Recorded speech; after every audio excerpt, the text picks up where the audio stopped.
Église, c'est l'installation de les pasteurs auxiliaires, Frère Camps. Nous connaissons bien. Aujourd'hui, c'est un jour que nous allons appeler, nous n'allons plus appeler Frère Camps. Nous allons appeler maintenant Pasteur Camps. Alléluia. Alors nous allons nous lever pour finir ses voix. En même temps, je passe le micro au pasteur. Alléluia. Amen. Alléluia. Amen. C'est des moments merveilleux. Avant je vais vous donner une petite introduction. Donc, c'est vrai qu'aujourd'hui, notre Église fait un pas. Parce que tout ce que nous sommes en train de vivre aujourd'hui remonte depuis 2004 que j'ai commencé à tourner des choses dans la tête et le Seigneur a permis qu'aujourd'hui nous puissions en parler. Moi je pense que vous pourrez vous asseoir, hein? Donc comme ça on va prier.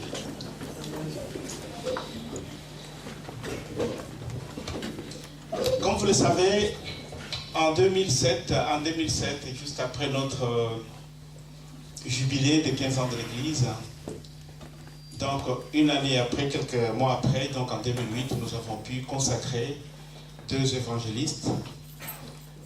Notre évangéliste Germaine qui vient de témoigner et notre évangéliste Mariano. Mais avant cela, je pense que notre premier point de départ, c'était en 1994 que nous avons consacré le premier diacre de l'Église, la sœur Monique. Je ne sais pas si elle est là aujourd'hui. Elle est là qui parle. Je pense que vous la connaissez tous, hein? La première diacre consacrée de l'Église, ensemble avec un autre frère, mais qui n'est plus avec nous, le frère Florent, le papa de notre sœur Patience. Ce sont mes 2 diacres que j'ai consacrés en 1994. Et puis depuis, on posait la question à l'Église commençait à croître, commençait à s'affirmer. Et puis jusqu'au moment où le Seigneur m'a mis à cœur de dire qu'on a besoin des ouvriers dans les champs. J'ai commencé à prendre le temps de formation depuis 2004. Formation avec les 3 personnes, donc Germaine, Mariano et Camps. Parce que c'est les 3 personnes que le Seigneur a mis dans mon champ comme ça de vision. J'ai commencé à travailler avec eux.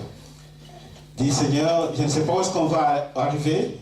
Mais pour l'instant, je sais que j'écoute juste ta voix et puis on verra avec le temps. Et puis, vers 2005-2006, les choses commencent à s'éclaircir. C'est en fin 2006 que j'ai eu la confirmation pour les 2 personnes, donc Germaine et Mariano, pour le ministère d'évangéliste. Et puis, je pense que ça commence à aussi se voir dans l'église. Et puis, j'avais comme un doute pour Frère Camps. J'ai passé le temps de prière. J'ai dit au Seigneur, mais ce jeune, je vois qu'il est zélé. Il aime bien la parole de Dieu, il fait des choses extraordinaires, mais je n'arrive pas à les cadrer. Je ne sais pas, est-ce qu'il sera consacré, il entre dans les champs des évangélistes avec les 2 autres, ou ça va se passer comment? Je n'ai pas eu de réponse. Pendant 2 ans, j'ai continué à prier. De 2005 jusqu'à début 2007, avant notre anniversaire. C'est seulement en janvier 2008 que j'ai eu une réponse par rapport à notre frère Camps. À ce moment-là, je me disais, mais Seigneur, je vois, ma seule préoccupation était que je le suivais de loin, lui ne savait rien, mais j'ai regardé, il était zélé dans la parole de Dieu, mais dès qu'il y avait quelque chose, il s'est renfermé. Dès qu'il y avait quelque chose qui passait autour de lui, il s'est renfermé. Moi, je dis, mais Seigneur, mais est-ce qu'il est évangéliste, il est pasteur? Je ne sais pas, parce que, bon, je ne le vois pas trop dehors. Et pasteur, je le vois souvent enfermé, mais comment il peut sortir de ces tours d'ivoire où il s'enferme chaque fois quand il y a un petit problème? j'ai continué à prier jusqu'à ce que je pense que l'étang de Dieu fait son œuvre. Les choses ont commencé à beaucoup plus s'éclaircir parce qu'il y a eu des contacts qui ont commencé à se faire. J'ai posé des questions d'une manière indirecte à certains fidèles. J'ai reçu des réponses que j'attendais, que je cherchais.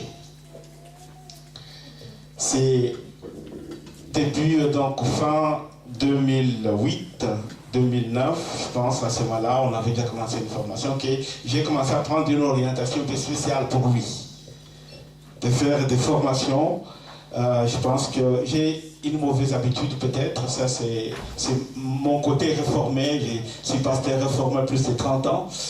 Alors j'aime, toutes mes prédications sont écrites. C'est pas pour rien, c'est pour former ceux qui viennent après. Alors chaque fois que je faisais des prédications qui sont thématiques, je lui filais des pages. C'était une façon de le faire travailler aussi à côté. Peut-être qu'il ne savait pas. Alors je lui filais des pages chaque fois que je faisais des prédications thématiques, je lui donnais. Jusqu'au moment où j'ai décidé de prendre contact avec une université que j'ai pu visiter une fois quand j'étais à Boston, qui faisait des cours par correspondance, qui faisait des cours en anglais. Finalement, ils ont commencé à faire ces cours en français. Et je l'ai intéressé, et il s'est accroché à cette institution qui donne des cours comme l'Institut de Maïs. Il a commencé à faire cette formation, qu'il a terminé déjà le premier cycle. Il est maintenant dans le deuxième cycle qui va terminer tant qu'il pourra. Mais il est déjà très très bien avancé. Alors c'est alors que les choses sont devenues très claires. Donc je savais que le frère Kams va devenir un pasteur aussi dans cette communauté. Bien aimé, nous voyons souvent ce qui se passe autour de nous. Nous voyons des pasteurs. C'est vrai que l'appel de Dieu, personne ne peut le savoir. C'est les problèmes, c'est la confidentialité entre Dieu et la personne qui l'appelle au ministère.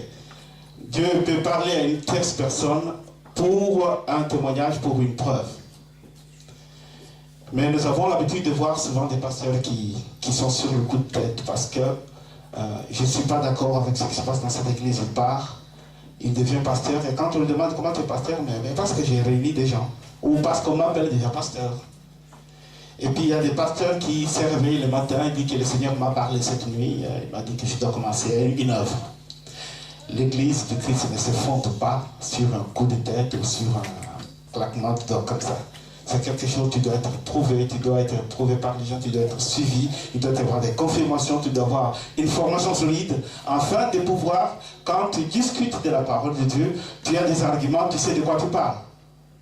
Pas faire des choses qui te plaisent, parce que souvent quand on n'est pas vraiment dans son élément, quand quelqu'un dira quelque chose qui est contre moi, parce que je n'ai pas des arguments, la seule chose c'est quoi? Je vais me fâcher contre lui, je vais me séparer de lui.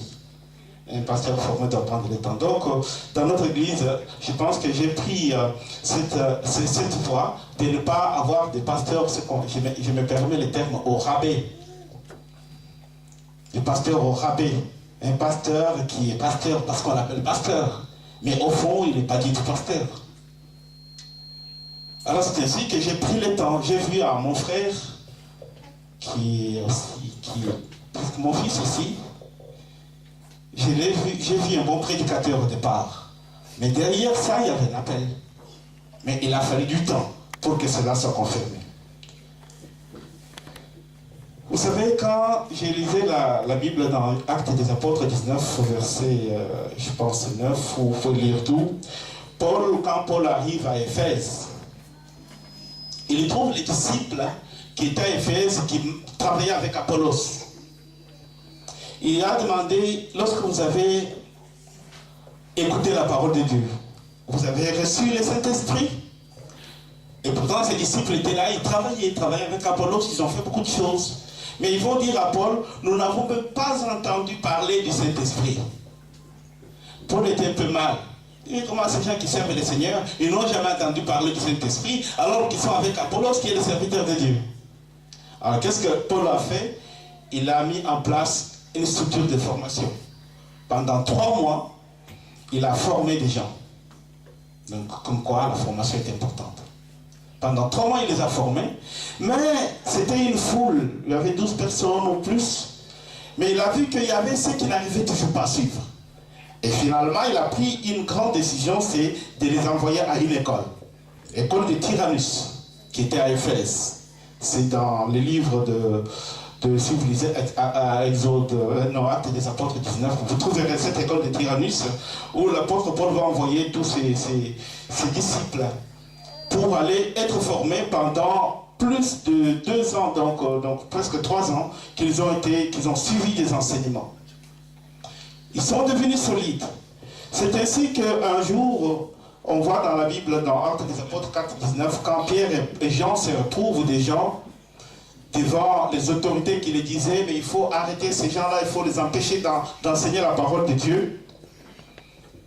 Pierre et Jean disent dans Actes des Apôtres 4, 19 que vous ne pouvez pas nous empêcher, nous ne pouvons pas ne pas parler de ce que nous avons entendu et de ce que nous avons vu.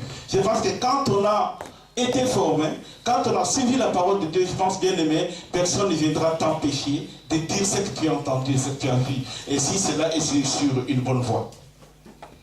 Donc voilà, nous mettons un accent sur la formation, qui est quelque chose de très très important pour que les personnes soient mûres. La personne qui est proposée ou qui est préparée d'entrer dans le ministère doit aussi en plus recevoir un bon témoignage. Je pense que c'est tout ce temps qui est passé et les temps qui vont suivre après aujourd'hui, c'est le temps aussi des témoignages. La personne doit recevoir le témoignage. Quand vous lisez le premier épître de Paul à Timothée, chapitre 3, versets 1 à 7, l'apôtre Paul dit ceci, qu'il faut avoir un très bon témoignage pour que les gens puissent confirmer ce que tu es. Dans le premier livre toujours de Timothée, parce que c'est avec les Écritures qu'on arrive à former ceux qui sont avec nous, 1 Timothée 1.1, Dieu nous dit, l'apôtre Paul, c'est sa première lettre quand il écrit à Timothée, il dit, j'écris à mon enfant légitime sur le plan spirituel. Aujourd'hui, je suis en train aussi de préparer cette lettre légitime, comme je l'ai fait pour mes 2 premiers enfants, Germaine et Mariano, et aujourd'hui, j'ai un enfant qui entre aussi dans ce grand ministère. Donc il faut que les gens voient, pas seulement les gens de l'église, mais aussi du dehors, parce que la plupart des gens nous voulons que nous, pasteurs, qu'on puisse nous dire c'est un bon pasteur dans mon église, mais quand je suis dehors, je suis une autre personne. Alors l'apôtre Paul tient à cela, que nous devons rester, nous devons être modèles, nous devons être fidèles à la parole de Dieu, non seulement dans l'église, mais aussi avec les gens du dehors. Parce que l'église, comme j'ai l'habitude de le dire, ce n'est pas ce mur. Ici, c'est un lieu où nous nous retrouvons, mais l'église de Christ, nous le portons dans les cœurs. Quel que soit l'endroit où je me trouve, je dois être un représentant de Christ. Ce n'est pas seulement dans mon église, ce n'est pas seulement dans ma paroisse, mais partout où je suis, je dois être un vrai représentant de Christ. Donc, c'est des choses qui sont très importantes. Voilà ce qui nous amène aujourd'hui à ce stade où nous allons pas consacrer bien sûr, mais installer notre frère Kams, qui va devenir pasteur stagiaire. Cela va prendre aussi un peu de temps. On va voir avec la volonté du Seigneur. Ça peut aller de 6 mois à 1 année, ou plus, ça dépend. Ça peut se faire vite, ça peut se prendre du temps, nous sommes à l'écoute du Seigneur. Et la consécration va se réaliser dans le corps du Christ, étant donné que nous faisons partie de la conférence des églises africaines en Suisse. Donc il y a une commission qui va être mise en place. Ils ont déjà le courrier de la demande et tout. Et puis ils nous fixeront la date pour prendre contact d'abord avec l'église et puis après avec notre frère pour le confirmer. Donc l'appel est déjà là. Avant qu'on vienne consacrer, l'appel est déjà là. Le Seigneur t'a déjà appelé. Maintenant, il faut qu'il y ait un témoignage aux yeux des hommes, parce que les travail, tu ne vas pas les travailler devant Dieu. Tu vas les travailler devant Dieu et devant les hommes. Donc, il faut que les hommes aussi confirment, comme ils ont confirmé le jour que les soldats qui étaient restés au bas de la croix de Jésus, cet homme était réellement le Fils de Dieu. Il faut que les gens confirment aussi que, en tout cas, ce frère, c'est vraiment un serviteur de Dieu. Donc, pendant ce temps, c'est le temps qu'il a besoin de vous. C'est vrai que ce n'est pas facile. dans le ministère. Quand on entre, l'ennemi aussi ouvre son bataillon, la guerre commence. Donc il faudra qu'on l'aide. Il peut y avoir des choses qu'il fait qu'il n'a pas l'habitude de faire, c'est un apprentissage. Il a besoin de l'aide, il a besoin de suivi. Donc il y a une commission de 2 ou 3 personnes qui va travailler avec moi pendant une période. Pas forcément les gens du conseil de l'église, même dans la masse. Donc je vais voir l'orientation du Seigneur, qui vont aussi travailler avec moi, qui vont aussi des fois avoir le temps de collaborer avec les frères jusqu'au moment où nous allons réaliser la consécration. Voilà, ainsi j'appelle les frères qui viennent, parce que l'installation concerne la prière de la confirmation, que dans notre église nous avons quelqu'un qui est sur le champ, qu'on prépare pour qu'il devienne plus tard pasteur confirmé dans le champ du Seigneur. Je vais inviter les frères et j'invite tous les membres du conseil de l'église qui viennent, tous ceux qui sont dans le conseil de l'église qui sont présents dans cette salle. Avancez tout simplement ici, tous ceux qui sont membres du conseil.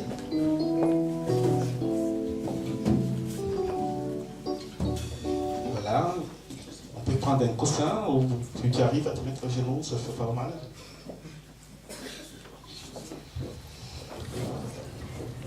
Parce que nous allons, dans notre église, nous allons l'entourer aussi pour que le Seigneur puisse l'entourer de sa chaleur pour le conduire dans ce ministère. Frère Eduardo Canovac, nous l'appelons Camps, avec les membres du comité de notre église, nous allons bientôt vous imposer les mains pour vous mettre à part, comme le Seigneur l'a déclaré pour Saoul et pour Barnabas dans Actes des Apôtres 13, 2. Mettez-moi à part Barnabas et Saoul pour la tâche à laquelle je les ai appelés. Nous allons vous mettre à part aujourd'hui pour qu'au temps voulu du Seigneur, tu sois consacré à son saint ministère. Et c'est avec tes frères et sœurs qui sont ici autour de toi, avec qui tu as partagé certaines décisions de l'Église, qui vont aussi t'aider à avancer dans d'autres décisions qu'on va prendre ensemble, peut-être sous un autre angle, et aussi avec l'appui de toute la communauté, que nous voulons aujourd'hui que le Seigneur puisse t'aider à ce que tu deviennes un de ceux qui vont propager sa parole et de ceux qui vont apporter la guérison non seulement physique mais aussi spirituelle dans les champs du Seigneur. Je vais demander à tous frères de poser jusqu'à la main et puis de lever jusqu'à la main. Nous allons prier. Je demande à l'Assemblée de se lever pendant qu'on prie. Ô Seigneur Dieu d'Abraham, maintenant nous sommes devant toi, Seigneur, avec notre frère. Tu as dit à travers ton serviteur Paul, qui écrivait, Seigneur, à Timothée, qu'on ne néglige pas, Seigneur, ou qu'on ne remette pas en question sa jeunesse. Seigneur, tu appelles qui tu veux, où tu veux et quand tu veux. Aujourd'hui, tu as appelé notre frère, Seigneur, pour qu'il puisse être préparé d'entrer dans ton ministère, Seigneur. Il a besoin de toi. Laisse que ton Saint-Esprit soit sur lui. Laisse que ton Esprit, Seigneur, le couvre. Afin qu'il avance avec toi. Qu'il soit celui qui va, Seigneur, parler de ta part. Seigneur, dès cet instant, Seigneur, que la porte est ouverte pour lui. Laisse, Seigneur, que l'ennemi ne puisse pas venir empêcher, Seigneur, ce qu'il peut apporter dans ton champ, Seigneur. Nous te confions, Seigneur, Eduardo Canovac, que tu as appelé, Seigneur, afin de marcher dans ton sens, Seigneur. Lui et toute sa famille, pour qu'il puisse marcher devant ton trône, Seigneur. Qu'il puisse proclamer, Seigneur, ta parole avec vérité, ta parole avec sincérité, ta parole avec fidélité, Seigneur. Laisse que ton esprit s'élève sur lui. Dès aujourd'hui, Seigneur, mets-les à part. Pour que le jour, au temps voulu, Seigneur, tu puisses, Seigneur Tout-Puissant, les permettre à ce qu'ils soient consacrés, qu'ils entrent, Seigneur, de plein pied dans ton ministère. Les 5 ministères que tu as même toi, Seigneur, donné. Les 5 ministères dont, Seigneur, que tu as donné à ton église, corps du Christ. Nous te les confions aujourd'hui, Seigneur. Seigneur, couvre-le de ta présence. Couvre-le, Seigneur, Tout-Puissant, de ton onction spéciale. Oh oui, Seigneur, que ton onction spéciale ouvre en cet instant notre frère. Oh oui, Seigneur, qu'il devienne un frère mis à part pour toi, Seigneur. Et aujourd'hui, nous allons prononcer, Seigneur, cette appellation de pasteur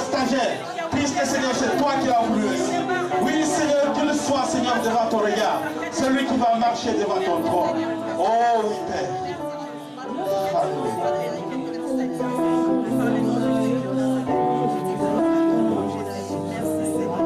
Merci, cher Saint-Esprit. Maintenant, laisse que tu sois celui qui le couvre totalement. Que tout ce qu'il fait, tout ce qui sortira de lui, Seigneur, vienne de toi, Esprit de Dieu. Sois celui qui le couvre à toutes les instances de sa vie. Oh, cher Saint-Esprit, j'invoque ta présence maintenant. J'invoque ta présence maintenant, Esprit de Dieu. J'invoque ta présence pour que tu couvres. C'est lui qui est appelé dans le chant de Dieu le Père. Laisse que son nom soit ajouté à ceux qui servent le Seigneur. Laisse que son nom soit ajouté à ceux qui marchent dans le champ du Seigneur. Dès cet instant, Seigneur, sois celui qui le forme, qui l'éduque, qui l'éporte, Seigneur, qui lui donne un nouveau langage, qui lui donne, Seigneur, un nouveau comportement, qui change tout ce qu'il y a en lui, Seigneur, afin qu'il puisse être une véritable représentation pour toi. Seigneur, nous te le confions, non seulement pour cette église chrétienne du Chablais, mais pour l'église corps du Christ. Qu'il puisse être, Seigneur, le serviteur, visible dans tout ton corps, quel que soit le lieu, quel que soit l'endroit, Seigneur. Aujourd'hui, que les portes s'ouvrent au ciel pour accueillir celui qui va travailler aussi pour le roi des rois. Seigneur, nous te le confions au nom de toi, Jésus, notre Seigneur et notre Sauveur. Amen. Amen. Aujourd'hui, le pasteur stagiaire de l'église chrétienne du Chablais est rempli de cette fonction.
Voilà, nous allons rapidement passer à la parole de Dieu parce que c'est aussi ça notre vie.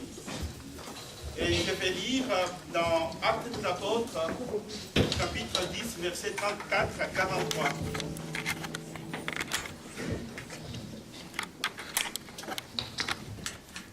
Actes des Apôtres, 10, 34 à 43. 10, 34 à 43. Alors Pierre, ouvrant la bouche, dit, en vérité, je reconnais que Dieu ne fait point de favoritisme, mais qu'en toute nation, celui qui les craint et qui pratique la justice lui est agréable. Il a envoyé la parole aux fils d'Israël en leur annonçant la paix par Jésus-Christ qui est le Seigneur de tous.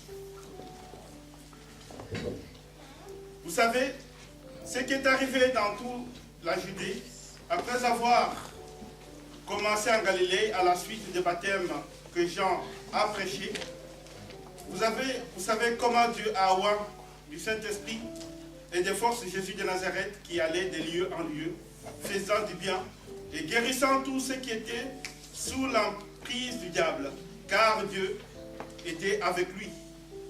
Nous sommes témoins de tout ce qu'il a fait dans les pays des Juifs et à Jérusalem. Ils l'ont tué en les pendant au bois. Dieu l'a ressuscité le troisième jour et il a permis qu'il apparaisse non à tout le peuple, mais aux témoins choisis d'avance par Dieu. À nous qui avons mangé et bu avec lui, après qu'il fut ressuscité des morts. Et Jésus nous a ordonné de prêcher au peuple et d'attester que celui qui a été établi par Dieu juge des vivants et des morts. Tous les prophètes rendent de lui le témoignage que quiconque croit en lui et reçoit par son nom le pardon des péchés. Comme Pierre prononçait encore ces mots, le Saint-Esprit descendit sur tous ceux qui écoutaient la parole. Amen. Amen. Bien-aimés, aujourd'hui c'est un grand jour, jour de la résurrection du Seigneur. Et aujourd'hui nous sommes réunis dans ces lieux pour célébrer la résurrection du Christ.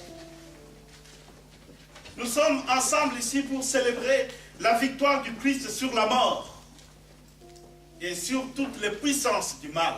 Puisque si Christ est ressuscité, c'est pour avoir la victoire sur toutes les puissances du mal. La résurrection de notre Seigneur Jésus marque en quelque sorte le oui de Dieu à l'histoire et à la vie. La résurrection de notre Seigneur Jésus est le triomphe de la vie sur toutes les puissances des morts. Elle est même les fondements solides sur lesquels repose notre foi, repose notre espérance. Ce dimanche de Pâques que nous sommes venus célébrer aujourd'hui nous rappelle que l'espérance chrétienne est tout autre chose qu'une simple utopie. C'est notre véritable anniversaire de vie. La vraie vie pour les chrétiens, c'est le jour de la résurrection de notre Seigneur Jésus. C'est vrai que nous fêtons Noël, mais notre véritable anniversaire, notre véritable début de la vie, c'est lorsque Jésus est ressuscité. Donc l'espérance chrétienne, d'une manière générale, se fonde sur cet événement de la résurrection, qui est un événement sans précédent. Parce qu'avant lui, il n'y a pas eu d'autre cas. C'est une victoire éclatante, une victoire extraordinaire. Puisque même la mort, nous le chantons, même la mort n'a pas pu retenir Jésus dans la tombe. Il est le Seigneur de gloire. Il est la victoire de la lumière sur les ténèbres. Les ténèbres, vous savez, c'est la souffrance et la douleur, c'est les difficultés que nous traversons souvent dans nos vies. Mais quand Jésus vient, il triomphe de toutes ces douleurs, de toutes ces souffrances dans notre vie. Comme nous le savons tous, notre monde est marqué par deux choses. Le péché et la mort. Il est vrai que le monde dans lequel nous vivons ne nous laisse pas une bonne raison d'espérer quand nous regardons des choses qui sont autour de nous. Nous venons d'écouter tout à l'heure les témoignages de notre sœur. S'il n'avait pas la foi du Seigneur ancrée en elle, c'était catastrophique. On peut se dire, mais j'ai pris quand même ces dieux-là. J'ai pris quand même ces dieux-là, mais pourquoi cela m'arrive à moi? Mais c'est à travers notre foi que nous parvenons à surmonter certaines difficultés, à surmonter certaines douleurs. Parce que quand nous regardons autour de nous, les gens qui nous entourent ne nous donnent pas particulièrement l'impression d'être vraiment heureux. On va voir les gens qui se lamentent, qui passent tout le temps à pleurer. Mais nous avons la confirmation que nous avons le Dieu vivant. Celui qui transforme et qui change nos vies. Parce que lorsque nous nous mettons à passer à la difficulté de trouver le travail, difficulté d'être heureux dans la famille, la difficulté de toutes les lourdeurs que nous avons dans la vie, des fois on a dit, mais notre vie, à quoi ça sert? Quand on regarde dans nos milieux aujourd'hui, beaucoup de jeunes, particulièrement, les jeunes aujourd'hui semblent avoir abandonné l'idée que la vie puisse avoir un sens. On remarque beaucoup de jeunes qui s'accrochent. Aujourd'hui, il y a la modernité aux ordinateurs. SMS. On dirait des accros. Aux jeux vidéo, dans lesquels ils pensent résoudre, trouver la solution à certains de leurs problèmes. Ils pensent qu'avec ces jeux vidéo, ces jeux sur SMS, tout le temps, accro, 24 heures sur 24, ils vont combler peut-être la solitude. Mais ils ignorent de fois que ces appareils de la nouvelle technologie qui nous attirent tous aujourd'hui, c'est l'ennemi qui profite aussi de nous enfoncer de plus en plus. Par des images peut-être qui changent notre morale, qui changent notre vie, qui changent notre façon de vivre. Alors nous devenons des amateurs, peut-être des amateurs de films qui donnent des immoralités. Mais nous ne nous rendons pas compte. Des films qui nous poussent à la violence peut-être, dans la famille. Par des subtilités, on est accro là-dedans et puis on ne se rend pas compte. Et les conséquences sont souvent très graves. Plus ces choses s'installent en nous, qu'est-ce que ça va apporter? On va voir s'installer en famille, peut-être la désobéissance, puisqu'on ne veut pas être dérangé quand on est pris dans tel ou tel acte. Et entre amis, entre copains, c'est la jalousie. Parce qu'on calque ce qu'on a regardé dans les films, ce qu'on a vu dans les jeux, dans la vie de tous les jours. Ça crée des jalousies, ça crée des violences entre nous. Et c'est ça ce que veut l'ennemi. Et le Seigneur est ressuscité pour venir nous redonner un nouveau départ, une nouvelle vie. Il vient enlever le ténèbre qui nous aveugle pour nous mettre dans la lumière. Et souvent nous regardons autour de nous, la mort fait peur. Mais quand on est tellement accro dans tout ce qui nous abrutit, tout ce qui nous enferme, qui nous ferme les yeux, nous ne pouvons pas voir réaliser la mort. Mais quand nous voyons quelqu'un mourir, on se dit, mais oh là là, il est très jeune. Pourquoi il est mort très jeune? Est-ce qu'il savait qu'il allait mourir? Et cela peut nous arriver à nous tous. Et voilà, le retour du Seigneur Jésus, la résurrection du Seigneur, c'est pour que nous puissions prendre le sens, comprendre la réalité du sens de notre vie, comprendre les cadeaux que le Seigneur nous donne, la vie. Comment pouvons-nous orienter ces cadeaux que le Seigneur nous donne pour rester fidèles à sa parole? Car face à la tristesse de la réalité de la mort, de la souffrance, de tout ce qui nous entoure, bien que nous ne savons pas comprendre quand l'Écriture, les Saintes Écritures nous disent que la mort c'est la conséquence du péché et de la chute depuis le temps d'Adam et Ève. Mais depuis ce matin, par Pâques, nous nous rappelons une chose. Nous nous rappelons l'arrivée d'une bonne nouvelle. La seule vraie bonne nouvelle qui vient éclairer notre nuit de souffrance. Le Christ a vaincu la mort. C'est-à-dire qu'il a vaincu la souffrance. Il a vaincu la douleur. Bien aimé, je l'ai toujours dit, quand on est ancré dans la parole de Dieu, on vivra autrement de souffrance. Moi, quand j'écoutais la sœur en train de témoigner tout à l'heure, j'ai dit, mais si elle n'était pas chrétienne, comment elle allait vivre cette douleur, quelque chose de très fort comme ça?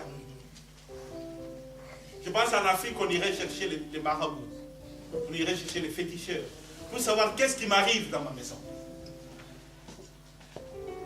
Mais surpris, nous avons entendu, il entre dans la maison, pas pour aller chercher quelque chose, mais pour faire quoi? Prier, remercier le Seigneur.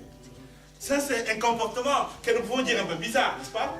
Si le policier l'avait vu, il pouvait dire, mais cette dame est drôle, elle est bizarre. Il a perdu des choses de valeur, il entre dans la maison juste pour prier. Voilà, quand on a déjà compris qui est Dieu, et quand on a compris comment j'ai le souffle de Dieu, de vie chaque jour, bien aimé, je comprendrai autrement les choses de Dieu. Je mettrai Dieu au premier plan, puisque c'est par lui que chaque matin j'ai le souffle de vie. C'est par lui que chaque matin, je peux me lever comme nous sommes là cet après-midi. C'est puisque Dieu nous a donné le souffle de vie. Pendant que nous sommes ici, il y a ceux qui sont en train de pleurer quelque part. Mais Dieu nous a fait grâce. Voilà pourquoi quand on a compris les choses de Dieu, bien-aimés, nous orientons nos vies différemment. Les matins de Pâques a tout changé. L'évangile nous parle des femmes qui sont allées voir Jésus, qui sont allées voir dans la tombe. Ils ont trouvé qu'il n'y avait plus rien. Ils avaient préparé le parfum, tout pour aller embaumer, pour que le corps soit gardé, pour qu'il garde la relation avec le Seigneur. Mais il n'y avait plus rien. Le corps de Jésus n'était plus là. Oui, il n'est plus là parce qu'il est ressuscité. Il est ressuscité pour toi cet après-midi. Il est ressuscité pour moi. Bien-aimés, les retours de notre Seigneur, c'est quelque chose de très important pour nous aujourd'hui. Comme je l'ai dit tout à l'heure, la mort n'a pas pu retenir le Seigneur parce qu'il est dans sa gloire, il est le prince de vie. Christ est ressuscité, il est sorti vainqueur du tombeau, il a vaincu la mort, lui seul peut le faire. Il est le ressuscité. Il est celui qui est venu redonner l'espoir à ta vie, à ma vie aujourd'hui. Il est venu celui qui a donné victoire à ta maladie, à ta souffrance. Il est celui qui est venu donner victoire à toutes les questions que tu t'es posées, que tu te disais tout est fini pour moi. Bien aimé, rien n'est fini tant que le Seigneur est vivant. Nous devons avoir la confiance, Seigneur, dans la résurrection du Seigneur Jésus. Tout se repose sur la foi. Comment je crois? Est-ce que je crois profondément qu'il est vivant? Pas seulement pour les autres, mais pour moi. C'est là que les choses extraordinaires vont se réaliser dans ma vie. L'apôtre Paul, les actes des apôtres que nous avons lus tout à l'heure, nous dit dans ces actes des apôtres 10, 40 à 41, que Dieu l'a ressuscité le troisième jour. Il lui a donné de se manifester non à tout le peuple, mais à ceux qui ont mangé et bu avec lui après sa résurrection entre les morts. Nous sommes aussi de ceux qui se sont réunis. Nous sommes réunis cet après-midi pour célébrer la résurrection aussi du Seigneur. Donc nous sommes aussi de ceux qui doivent être bénis. Si nous sommes venus sincèrement, avec cette foi profonde que le Seigneur est ressuscité aujourd'hui pour moi. Bien aimé, ta vie, peut-être tu ne sais pas le voir, mais ta vie ne restera pas la même. La vie sera transformée. Tu regarderas ta douleur autrement.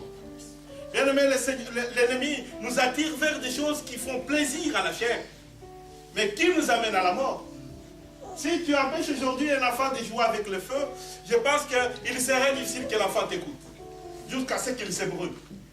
Et nous vivons aussi de la même manière. Vous connaissez tous l'histoire des Titanic. Pendant que les grands bateaux légendaires, historiques, étaient en train de sombrer,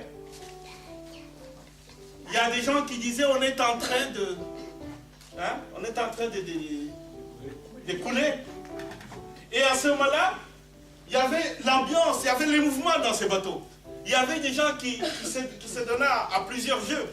Pendant que l'autre était en train de crier, nous coulons, il y a d'autres qui étaient dans le jeu qui disent nous gagnons. Amen. Puisque pour eux, c'était ces jeux-là qu'ils étaient en train de jouer et les plaques, je ne sais pas de quoi tomber, ils gagnaient beaucoup d'argent. Quand l'autre criait nous coulons et criait nous gagnons, jusqu'à ce qu'ils ont vu les bateaux en train de sombrer complètement. Et nous vivons aussi la même chose aujourd'hui. Nous prenons très peu de temps pour le Seigneur et beaucoup de temps pour la satisfaction personnelle de nos vies. La résolution du Seigneur, le Seigneur vient nous redonner un nouveau départ.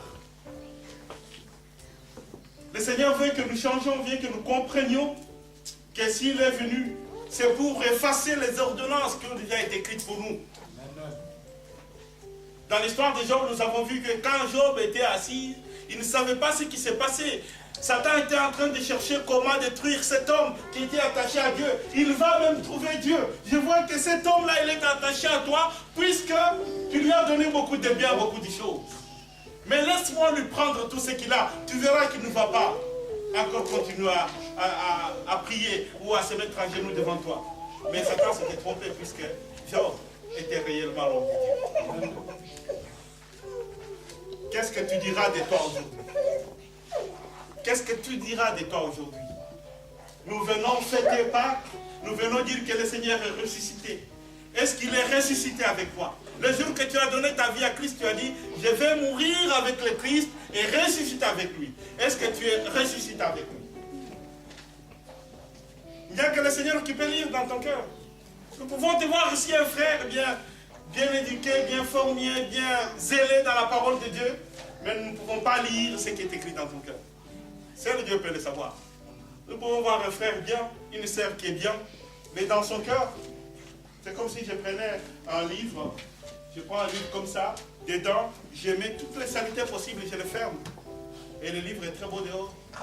Et un autre livre qui est sale, peut-être avec des petites taches, mais dehors très propre. Si je vous mets les deux livres, je pense que tout le monde va courir vers le livre qui est propre à l'extérieur. Et quand tu ouvres, tu ne sais même pas lire, puisque les paroles sont illisibles. Mais le Seigneur veut regarder nos cœurs. Bien aimé, je ne prie pas pour un frère, je ne prie pas pour une sœur qui est à côté de moi, je prie pour le Dieu vivant. Quand je m'engage d'aller dans l'église, quand je m'engage dans les prières, c'est puisque je suis convaincu que Dieu là est vivant, que je peux entrer en contact avec lui. Sinon, tout ce que nous faisons est hypocrisie. Nous sommes des hypocrites. Et quand on est des hypocrites devant Dieu, bien aimé, c'est perdu d'avance. Puisque nous sommes en train de travailler pour quelqu'un d'autre, que peut-être nous ne voyons pas, qui nous pousse à faire des choses qui sont contraires à la pensée de Dieu. Si donc vous êtes ressuscité avec Christ, cherchez les choses d'en haut d'abord. Cherchez d'abord le royaume de Dieu. Vous savez, et toutes choses viendront par-dessus. Il faut commencer à chercher les choses de Dieu. Christ est assis à la droite de Dieu. Alors venons ensemble et prenons ce qui est d'en haut. Cherchez les choses d'en haut, les choses de Dieu. Prenez ce qui est en haut. Les choses d'en haut, bien-aimés, ce sont des choses qui regardent le royaume de Dieu. Ces réalités célestes dont dépend la réalité de notre vie. Notre vie dépend de la réalité de notre Seigneur. Et aujourd'hui, le Seigneur fait appel à nous. Si quelqu'un est en Christ, nous dit l'apôtre Paul, il est devenu une nouvelle. Alors voilà la question que nous devons nous poser pendant ces jours de Pâques.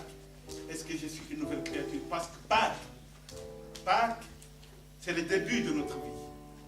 C'est vrai que nous fêtons Noël, c'est vrai. Mais Pâques, c'est le début de notre vie. Jésus nous a redonné. Vous savez, Noël, Dieu a vu que le monde ne changeait pas, il fallait envoyer son fils. Les gens attendaient qu'il vienne un homme fort, puissant. Ils ont vu un enfant qui naissait dans un lieu ignoble. Mais malgré ça, ils n'ont pas toujours cru en ce Jésus-là. Et pour terminer, je vais vous dire trois choses qui sont importantes. Dieu confirme que Jésus est son fils. Je le disais encore le jour de notre veille de prière. Quand Jésus est venu pendant que Jean-Baptiste est en train de le baptiser dans l'eau, Dieu a confirmé par le Saint-Esprit. Il a dit, celui-ci est mon fils bien-aimé en qui j'ai placé toute ma confiance. Il a parlé à des multitudes, des gens qui étaient là. Et tout le monde ne pouvait pas entendre. Et pourtant, on criait, la voix était forte du Saint-Esprit à travers la colombe. Malgré ça, ils ont continué à marcher dans le mal. Et quelques temps après, Jésus va se retrouver avec ses disciples. C'est quelques disciples sur la montagne qu'on appelle la montagne de transfiguration. Et les disciples ont vu à côté de Jésus, il y avait Moïse, il y avait Élie et lui-même. Ils ont dit, tous ils étaient étonnés. Et là aussi, la colombe est venue pour confirmer à ces disciples qui étaient avec le Christ, comme si ces disciples qui ont reçu une certaine formation n'arrivaient toujours pas à mettre en pratique d'une manière profonde ce que Jésus disait. C'est combien de fois nous avons vu dans la Bible où les disciples revenaient et disaient, mais maître, nous avons prié pour ces cas, nous n'avons pas pu chasser les mauvais esprits. Et Jésus leur disait, combien de fois je dois être avec vous? Vous avez peu de foi. Et oui, nous avons aussi peu de foi. Je pense que quand on tombe dans des situations difficiles, on oublie des fois la parole de Dieu. On dit, je suis quand même un homme. Des fois, on oublie la parole de Dieu. La souffrance est tellement forte, on oublie que nous sommes couverts par le Seigneur. Tout ce que nous voyons comme souffrance n'est qu'une apparence. Puisque le Seigneur y travaille. Il est pour nous, il est avec nous. Mais le Seigneur, sur la montagne de transfiguration, va montrer encore à ses disciples qu'ils entendent très bien que Jésus est réellement son Fils. Mais malgré ça, on a toujours eu des tractations sur la colline de Golgotha pour terminer. Quand Jésus est entré dans l'agonie pendant qu'il est en train de mourir, les soldats qui étaient les chefs, qui étaient grands responsables, quand il a vu tout ce qui s'est passé, parce que ces jours-là, le soleil n'était plus, tout est abandonné, le temple, le voile du temple est déchiré en deux. Il n'y avait plus rien qui tenait debout. Même le chef de l'armée, celui qui avait toute puissance, qui pouvait ordonner n'importe quoi sur l'armée, il a prononcé une parole très forte. Il a dit, cet homme est réellement le Fils de Dieu. Maintenant, ce n'est plus Dieu qui confirme, c'est l'homme qui confirme. Amen. Amen. Le Seigneur nous appelle aujourd'hui de confirmer que Jésus est réellement le Fils de Dieu. Lorsque nous avons compris, je souligne bien, c'est mon bien-aimé, est réellement le Fils de Dieu. Puisque si nous avons compris cela, qu'il est réellement le Fils de Dieu, nous allons changer la vie. Puisque les scribes, les pharisiens n'ont pas compris qu'il est réellement. C'est pourquoi quand Jésus disait que je suis le Fils de Dieu, il disait qu'il blasphème. Les mots réellement ne pouvaient pas exister dans leur confirmation, dans leur affirmation. Ce n'était pas possible. C'est le blasphème. Mais si nous confirmons aujourd'hui que Jésus est réellement le Fils de Dieu, je pense que chaque fois quand je vais faire quelque chose, je vais réfléchir dans ma tête. Je vais me poser la question, est-ce que Dieu est d'accord? Quand je vais critiquer un frère, je vais me poser la question, est-ce que ce que je suis en train de dire pour mon frère, moi j'accepterai comme ils disent moi? Chaque fois quand je viendrai dans une église où j'aimerais que tout le monde me regarde, je me dirai, est-ce que ce que je suis en train de penser, moi je peux accepter aussi qu'on le pense pour moi? Jésus est réellement Fils de Dieu, c'est un changement radical de notre vie. Une transformation radicale de notre vie. Nous allons changer notre façon de voir les choses. Nous n'allons plus agir parce que les gens nous regardent. Nous agissons parce que Dieu me regarde.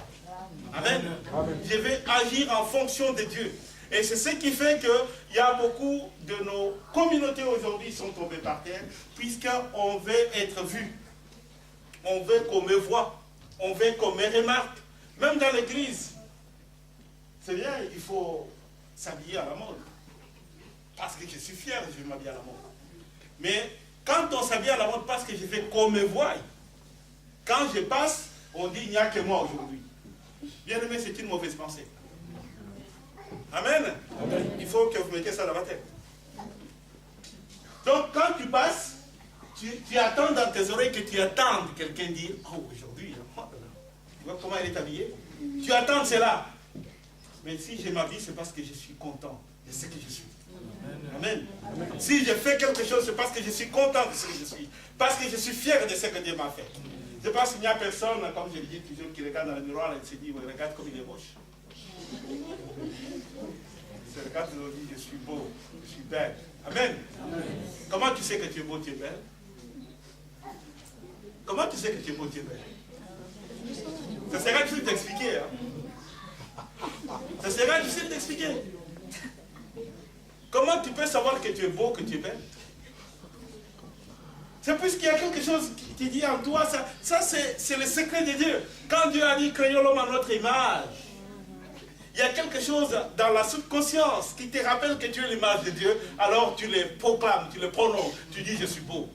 Amen. Amen. C'est la parole de la création, c'est la parole de la Genèse. Quand tu te dis devant le miroir que je suis beau, tu ne fais que répéter ce que Dieu a dit en te créant. Amen. Amen. Parce que sinon, ça sera difficile que tu expliques à quelqu'un comment tu peux savoir que tu es beau, que tu es belle. Parce que je n'ai jamais vu quelqu'un se dire je suis moche, je ne suis pas beau à voir. C'est rare. Hein? Ça existe peut-être, hein? Je ne sais pas. C'est rare. Mais aujourd'hui, le Seigneur nous redonne une nouvelle dimension de la vie. Aujourd'hui, si tu es devenu tu sais que Christ est quelqu'un pour toi, tu es devenu une nouvelle créature. Et les choses anciennes sont passées. Seigneur vous bénisse. Amen.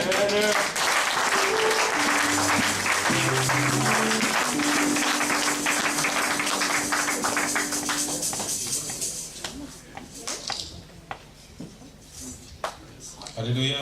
Amen. Nous tous nous venons d'écouter la parole.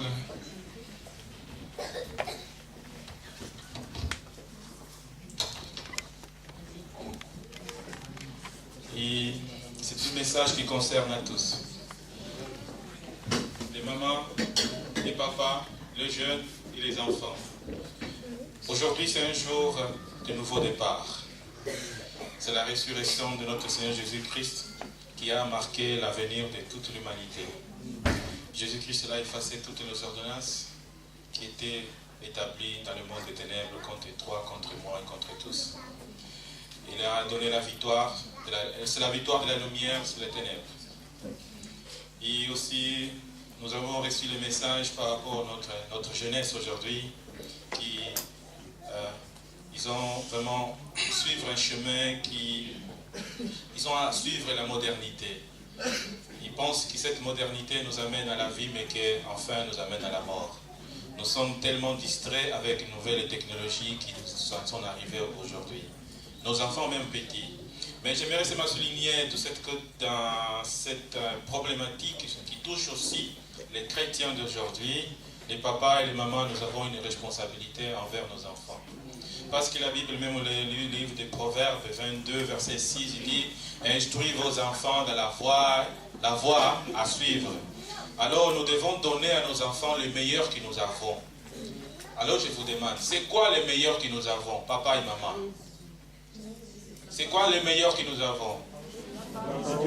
C'est le nom de Jésus-Christ, la parole de Dieu. Alors nous devons aussi instruire nos enfants dans cette voie.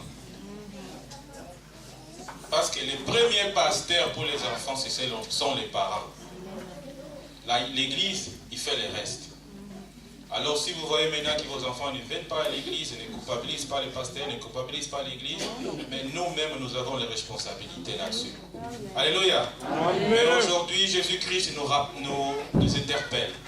C'est un nouveau départ. Soit ici, soit pour ta vie spirituelle, soit pour la vie de tes enfants, pour l'avenir de tes enfants. Alléluia. Amen. Alors nous allons nous lever, nous allons préparer nos offrandes pour conclure cette journée de fête. Nous allons offrir à notre Dieu le meilleur qu'on a. Ça qui t'y a préparé.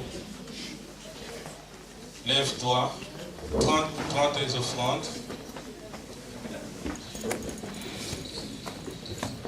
Toi-même, tu vas prier pour tes offrandes et dis Seigneur, voilà mes offrandes, j'offre à toi.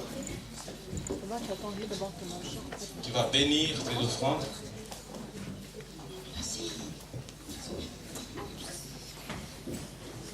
Il dit à Dieu de se souvenir de toi quand tu manqueras, quand tu auras un problème.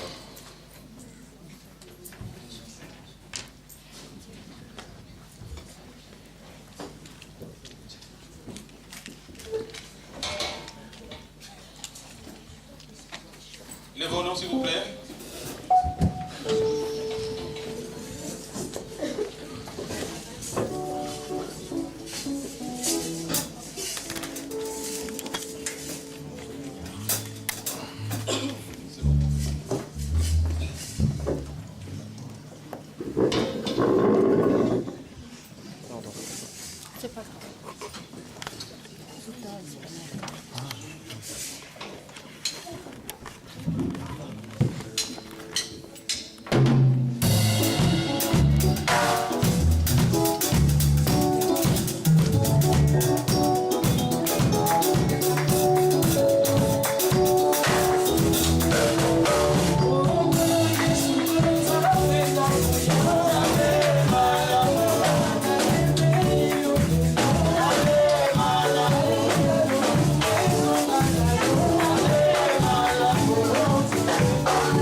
ça.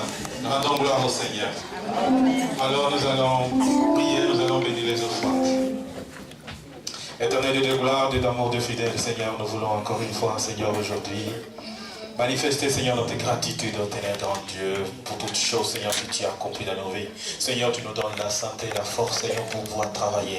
Seigneur, par le fruit de notre travail, Seigneur, nous voulons, Seigneur, aussi bénir ton œuvre, Seigneur. Par ces offrandes, Père, quand Dieu ne pas nous manifester notre gratitude, Seigneur. Et notre témoignage, Seigneur, Père de gloire, qui est ressuscité, qui est vivant. Oh Seigneur, nous voulons aujourd'hui, Seigneur, avec le nouveau départ, Seigneur, que nous avons, Père de gloire, de nouvelles décisions, Seigneur, envers toi, Seigneur, Père de gloire, de bénir, Seigneur, Père de gloire, ces offrandes, Père de gloire. Bénis aussi notre travail, bénis aussi nos forces, Seigneur, notre santé, Seigneur. Bénis, Seigneur, Père de gloire, les fruits de notre provenance, Père de gloire. Bénis, Seigneur, Père de gloire, toutes les mains qu'ils ont, Seigneur, Père de gloire, posées les toutes les mains, Seigneur, qu'ils ont données, Seigneur, Père de gloire, aujourd'hui, Seigneur, les offrandes pour l'avancement de ton œuvre, Seigneur. Bénis aussi, Père de gloire, ceux qu'ils n'ont pas donné, Père de gloire. Que la prochaine fois, Seigneur, ait de quoi donner pour ton œuvre, Seigneur. Dans le nom de Jésus-Christ, nous avons ainsi supplié. Nous disons tous Amen. Amen. Gloire au Seigneur. Amen. Alléluia. Amen. Alors nous sommes presque à la fin. Je passe le micro au pasteur. Nous avons des visiteurs. Je vois des visages nouvelles ici. Et ça, c'est de la responsabilité de notre pasteur de recevoir ceux qui sont venus pour la première fois. Alors, et après cela, on a la prière finale, mais allez pas vite. Nous avons quelque chose à partager pour cette journée. Que Dieu vous bénisse. Alléluia. C'est de notre responsabilité à nous tous. Hein. Je vais demander juste à ceux qui sont venus pour la toute première fois de se lever. Si vous êtes là pour la toute première fois, lève-toi où tu es, qu'on puisse t'accueillir. Voilà, nous avons notre sœur. Il y a encore, nous avons aussi une sœur là-bas. Nous avons encore une sœur. Voilà, je vais commencer par même si je connais, s'appelle notre sœur à côté, sœur Charlène qui vient de Suède. Et je pense que c'est une nièce à maman pasteur.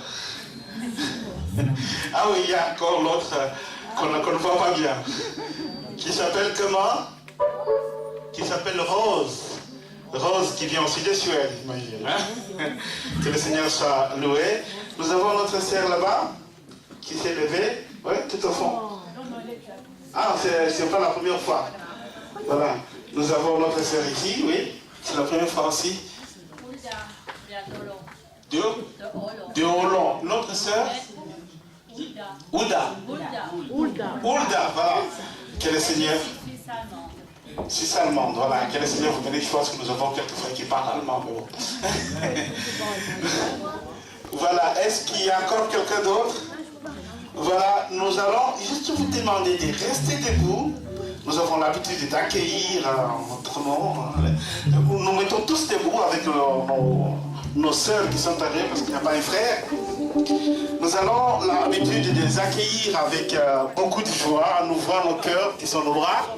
Ouvrons nos cœurs pour accueillir nos trois sœurs qui sont venues, qui ont trouvé la place dans cette maison qui n'est pas peut-être dans la chair, on se voit la première fois, spirituellement, on a toujours été frères et sœurs pour leur dire que c'est leur place. Nous allons le bénir dans le nom de notre Seigneur Jésus-Christ. One, deux, hey! Pour le bénir. Pour le bénir.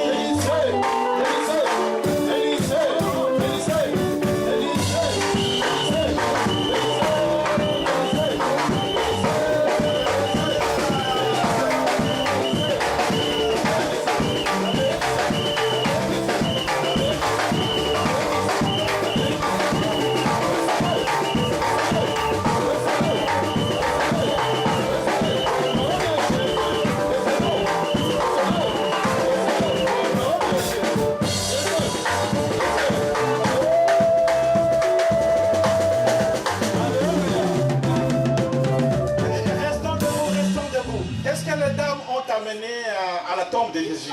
Il avait amené le parfum, n'est-ce pas? Je pense qu'ils ont besoin d'être parfumés pour retourner avec les bons parfaits. Est-ce que vous pouvez être parfumé? Oh, un bon parfum là, pour qu'il le repasse avec l'odeur dans le Seigneur, mon parfum au nom de Jésus. Il repart avec ce parfum au nom de Jésus. Amen. Amen. Nous allons prier. Seigneur, nous te confions nos sœurs qui sont venues se joindre à nous aujourd'hui. C'est une joie, une grâce, Seigneur, que nous avons pu vivre ensemble ce moment avec elles. Oh oui, Seigneur, nous te confions particulièrement à leur maison, le lieu où elles habitent, Seigneur, pour que tu puisses remplir ces lieux de ta présence. Nous savons que dans ta maison, il n'y a pas de juifs, il n'y a pas de grecs, il n'y a pas de femmes, il n'y a pas des hommes, il n'y a pas de noirs, il n'y a pas de blancs, Seigneur. Nous sommes tous un devant toi. Seigneur, c'est ainsi que nous nous présentons devant toi avec nos sœurs. Seigneur, que nous voulons, Seigneur, avoir chaque fois, quand c'est possible, avoir des temps de partage. Seigneur, dans cette convivialité avec beaucoup de joie, Seigneur. Seigneur, toi, tu connais leurs projets, leurs attentes. Bénis-les, Seigneur, pour que dans tous leurs déplacements, qu'ils soient conduits, qu'ils soient, Seigneur, accompagnés par ta présence. Nous avons besoin de toi chaque jour, Seigneur. Et aujourd'hui, nous prenons un nouveau départ avec nos bien-aimés, Seigneur, afin que ta présence soit permanente dans leur vie et dans nos vies aussi, Seigneur. Sois les dieux, Seigneur, pour leur famille et pour nous qui les accueillons aujourd'hui. Amen. Amen. Descendez-vous pour la bénédiction de la fin. Oh Seigneur, quelle merveille de partager cette journée. Cette journée qui a été mise à part pour toi, Seigneur. Le jour que tu as donné ta vie pour nous. Et tu es ressuscité, Seigneur, pour que nous puissions, Seigneur, être ce que nous sommes aujourd'hui. Seigneur, laisse que nous puissions être ceux qui aiment ta parole, ceux qui s'accrochent à toi, Seigneur. Nous voulons, Seigneur, que chaque jour nous puissions être les porteurs de témoignages de ce que tu réalises dans nos vies, Père.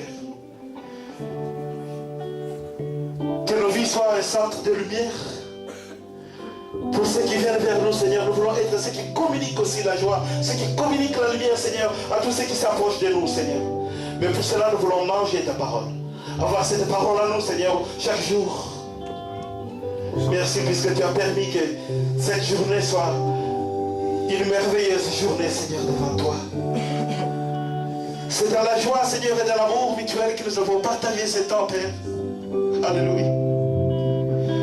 Seigneur, devant qui nous pouvons avoir un moment comme celui-ci. Un moment où nous ressentons en nous, Seigneur, une réelle joie, une réelle présence, Seigneur, où tu viens tout changer en nous. Oh Seigneur, laisse qu'en partant de ces lieux, nous puissions partir, Seigneur, avec cette confirmation, avec cette conviction, Seigneur, que tu es celui qui nous accompagne, tu es celui qui nous porte tout le temps. Oh, béni sois-tu, Seigneur. Béni sois-tu, toi qui connais nos chagrins, toi qui connais nos joies, Seigneur. Et aujourd'hui, tu viens te confondre en nous dans ta résurrection, Seigneur. Nous voulons partir et dire, tu es réellement suscité pour nous. Alléluia. Oh Jésus. Rien ne nous fera plus du mal, comme dira l'apôtre Paul. Que personne ne fasse plus du mal. Puisque nous savons que désormais, nous avons celui qui a remporté la victoire des victoires sur notre vie. Béni sois-tu, Seigneur. Béni sois-tu, le roi des rois. Aujourd'hui, nous voulons partir, Seigneur, avec cette conviction, Seigneur, pour que nous puissions avoir cet élan tout au long de cette année et l'année et les autres années qui viennent, Seigneur, être dans le creux de ta main. Merci, Jésus. Merci, Seigneur, d'être ressuscité pour nous. Merci, Seigneur, d'être vivant pour nous. Merci, Seigneur, d'être revenu. Donne-nous, Seigneur, d'entendre les échos avènements dans la joie, Père. Maintenant, bénis nos vies, Seigneur. Bénis, Seigneur, ce moment aussi d'agapé que nous allons partager ensemble. C'est que le moment où t'a porté, bénis-les, Seigneur, que nous puissions le partager dans ta grâce, dans ton amour. Couvre-le de ton sang précieux. Seigneur, laisse-nous partir après, avec ton amour, avec ta présence. Que nos vies soient remplies, Seigneur, de ton esprit, de ta présence, de ton amour, Jésus. Tu es le roi des rois. Nous proclamons que tu es le Seigneur des seigneurs. C'est ainsi, Seigneur, que nous avons clôturé notre célébration en disant comme un seul peuple, merci, Seigneur. Que le Seigneur vous accompagne. Amen.